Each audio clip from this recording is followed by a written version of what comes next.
Hey everybody, None Superior here for another Payday 2 weapon review. Today we're looking at the KSP light machine gun.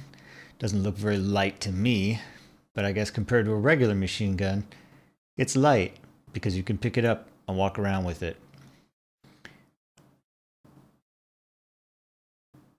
That's a big box of ammo, isn't it? What's great about this weapon? Well, the ammo load. It has the best ammo load in the game. And the threat. It actually has a remarkably good threat on it as well. We'll take a look at that in a second. Oh, look at it go. It does make a mess. As you can see here, the concealment is a 2, so don't even try to conceal this thing or take it on any stealth missions. The threat on it is a whopping 31, another really high threat weapon here. The mod slots on it are kind of not so good with 5. It's something though, better than the kick in the head. Let's take a look and see what slots you get. So you get some barrel extension for extra damage. You can't put a suppressor on this thing. You get the light and the laser on it. You're going to definitely want to put one of those on it, preferably the laser on it, so you can see where the hell you're shooting. You cannot aim down sights on any of the light machine guns. So this is what you get when you have a stock weapon with no light on or laser on it.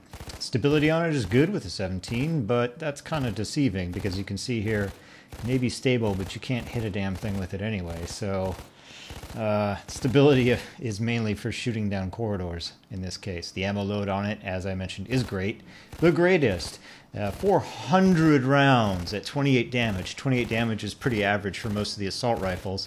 So 400 rounds is, you know, like 3 times some of the other assault rifles. The accuracy, as you can see here, is terrible with 6. You can't hit a damn thing, but you can try to hit things at long range at least. Unlike the shotguns where you can't hit a damn thing, you really can't hit anything at range with a shotgun. At least with this, you've got a slight chance of it hitting something. The bad thing is that sometimes that something is a civilian, and you'll pay money for that, and that sucks.